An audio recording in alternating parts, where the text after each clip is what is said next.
तो बच्चा लोग गुड मॉर्निंग।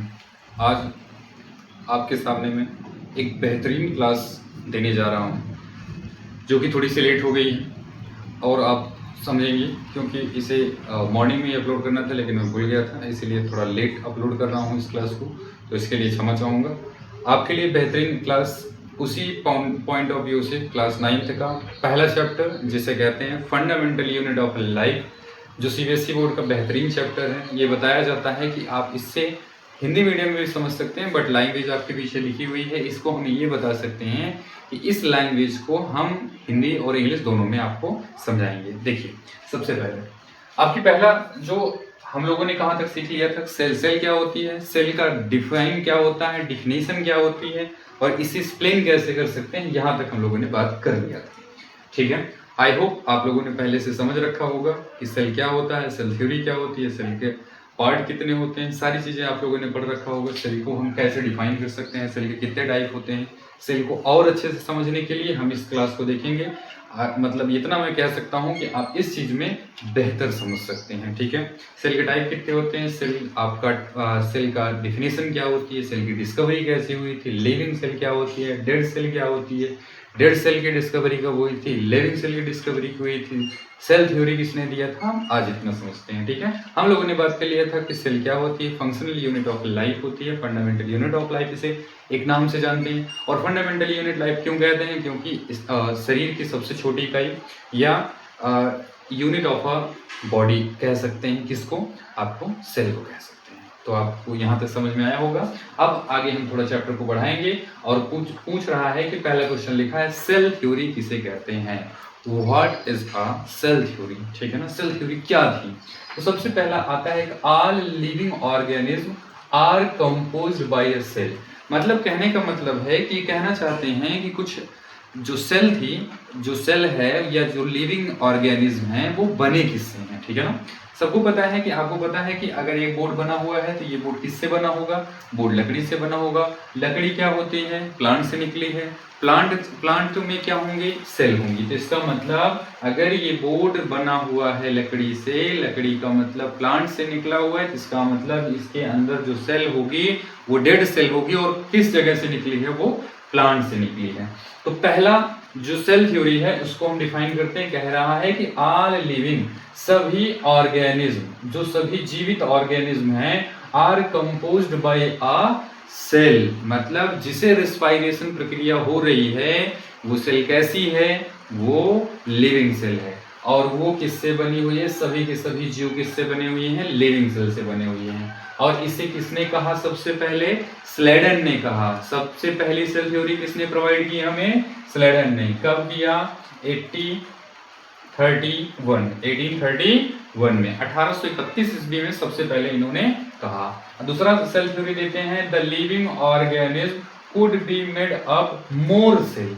मतलब सभी जीव जो होंगे, जितने भी लिविंग ऑर्गेनिज्म हैं, भले ही वो यूनिसेलर हो बट उनके पास बहुत सारी ऑर्गेनेलिज होंगी।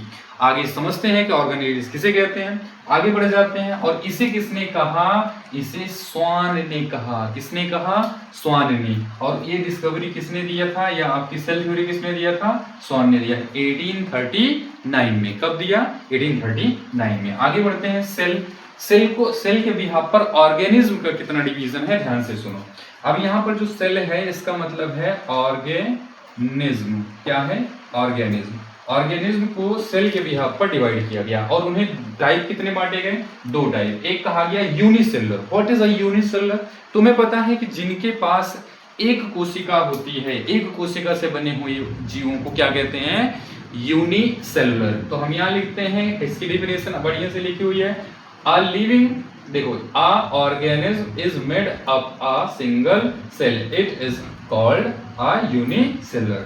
ऐसा जीव, एक ऐसा जीव जिसका निर्माण केवल एक कोशिकाओं से हुआ हो, उन्हें हम क्या कहते हैं, यूनिसेलुलर कहते हैं। तो एक बार रिपीट करेंगे, a organism made up a single cell. It is called unicellular. Next पर आ जाते हैं, इसके एग्जांपल दिए गए हैं कि बैक्टीरिया। बैक्टीरिया में बहुत सारी बैक्टीरिया हैं।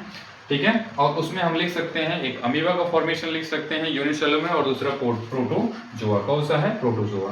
क्लियर है ना? ये किससे बने होते हैं? सिंगल सेल से बने होते हैं, as example of for bacteria and a protozoa. Second कह रहा है multicellular. What is a multicellular? Multicellular का मतलब होता है which organism made of more cell. Confirm, कोई सिंगल सेल से बना होगा तो इसका मतलब यूनिसेलुलर होगा, लेकिन अगर मोर देन सेल से बना होगा तो उसे क्या बोलेंगे? Multi cellular organism. कंफर्म है? क्या कह रहा है? The organism made up of more than one cell, मतलब एक से अधिक कोशिकाओं से बने हुए जो जीव होंगे। क्लियर है कि नहीं? जो एक से अधिक कोशिकाओं से बने हुए जीव होंगे, क्या हो सकते हैं वो हो सकते हैं आपका मल्टी सेलुलर। मल्टी सेलुलर में कौन कौन आ सकते हैं? सबसे पहले एक चीज और देखेंगे मल्टी सेलुलर में। सबसे पहले हम लिख सकते हैं कि प्लांट क्या होते हैं? मोर देन वन सेल, मतलब एक सेल से अधिक कोशिकाओं से बने होते हैं, इसीलिए इसे क्या कहते हैं? Multi cellular organism. कंफर्म है? मैं आगे बढ़ते हैं। मल्टी सेलुलर ऑर्गेनिज्म हो गया। अब ये कंफर्म हो गया कि हमने ऑर्गेनिज्म का डिवीजन कर लिया किससे? सेल के बिहाफ पर। कितने टाइप में हुए? दो टाइप में हुए। पहला कौन सा आ गया आपका? यूनिसेलुलर। कौन सा आया? यूनिसेलुलर। समझ में आया? यूनिसेलुलर का मतलब क्या होता है? जो सिंगल सेल से बने होंगे उन्हें क्या कहते हैं? Unicellular at right of a protozoa. Confirm. Next आ जाता है multicellular. What is a multicellular organism? Which organism made of more than one cell, मतलब एक कोशिकाओं से अधिक कोशिका, मतलब एक कोशिका से अधिक कोशिकाओं से बने हुए जो ऑर्गेनिज्म होंगे उन्हें मल्टीसेलुलर कहेंगे। और तुम्हें पता है कि अर्थ पर रहने वाले जितने भी सस्टेन करने वाले ऑर्गेनिज्म हैं मोर देन वन सेल, जो एक से अधिक कोशिकाओं से बने हुए हैं, उन्हें क्या कहेंगे? Multicellular. As example of animals, मतलब एनिमल। तुम्हें पता है ह्यूमन क्या आता है? एनिमल्स है। क्या है? एनिमल है। तो इसका मतलब क्या होगा? ऑल एनिमल्स प्रेजेंट इन अर्थ। अर्थ पर पाए जाने वाले जितने भी एनिमल हैं उन्हें क्या बोलेंगे हम? मल्टीसेलुलर। कंफर्म है कि नहीं? आगे बढ़ जाते हैं। Division of a cell. अगर सेल का हम एक और डिवीजन कर लेते हैं, सेल को एक तरीके से और पढ़ते हैं, तो सेल को स्मॉलेस्ट एंड लार्जेस्ट, आपको पता है बड़ा और छोटा हमेशा होता है, ठीक है, rich poor and all and all सभी होते रहते हैं। तो एक चीज हमें समझ में आता है कि लार्जेस्ट सेल। लार्जेस्ट सेल का मतलब क्या होगा?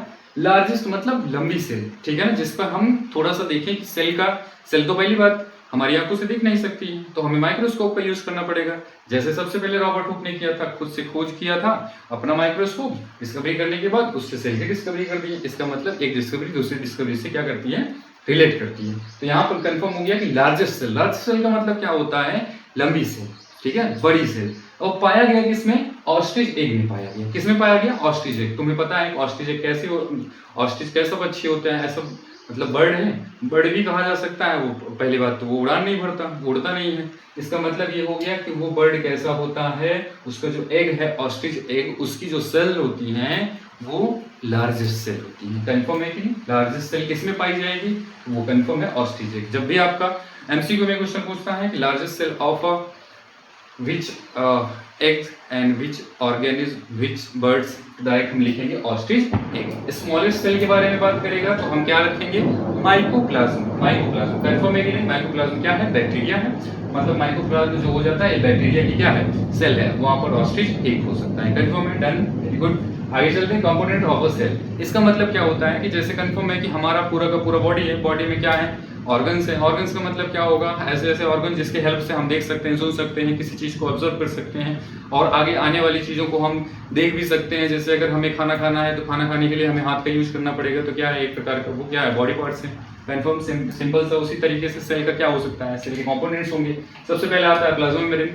प्लाज्मा मेम्ब्रेन का मतलब क्या होता है? Outing layer of the cell. मतलब सेल का, अगर मान लेते हैं कि एक सेल है, सेल का बाहरी आवरण जो दिखेगा उसे कहेंगे प्लाज्मा मेम्ब्रेन। इसे कभी कभी सेल मेम्ब्रेन भी कह देते हैं।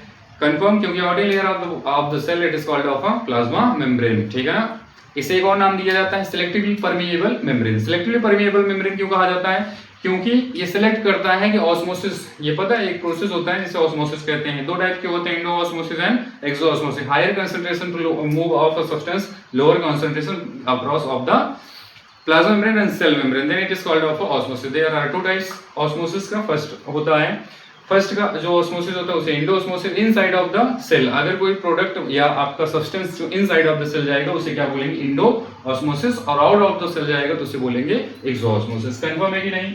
Cell wall. अगला पॉइंट आ जाता है cell wall. What is a cell wall? Cell wall क्या होता है? Cell wall outer layer of the plant cell and bacteria. Bacteria की आउटिंग सेल और आपका प्लांट का जो आउटिंग सेल होती है उसे बोला जाता है cell wall. It is made of cellulose. ये किसका बना होता है? सेलुलोज का। तुम्हें पता है, आपको एकदम बेहतरीन तरीके से आपको पता होगा, आप समझ सकते हैं एक चीज को कि व्हाट इज अ सेलुलोज।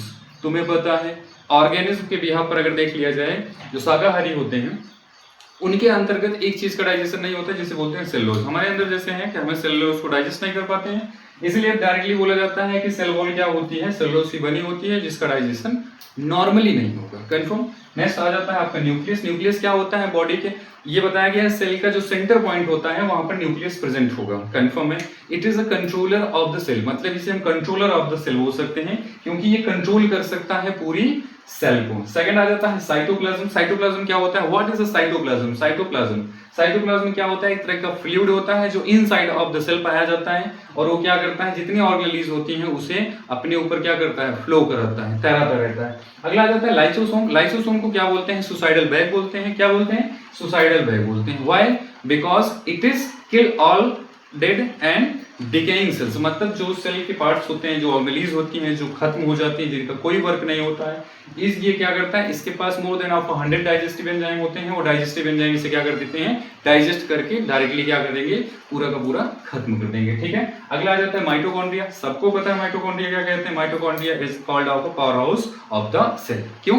क्योंकि because it is carry of our DNA and protein, synthesize convert to the energy. ठीक। A form of energy, then it is called of ATP. ATP, what is full form of ATP? Then called adenosine triphosphate. Clear है? आपको ये class समझ में आई होगी और आगे के लिए आप चैनल को सब्सक्राइब करिए, आगे बढ़ते रहिए और आगे बढ़ते रहिए। जय हिंद, जय भारत।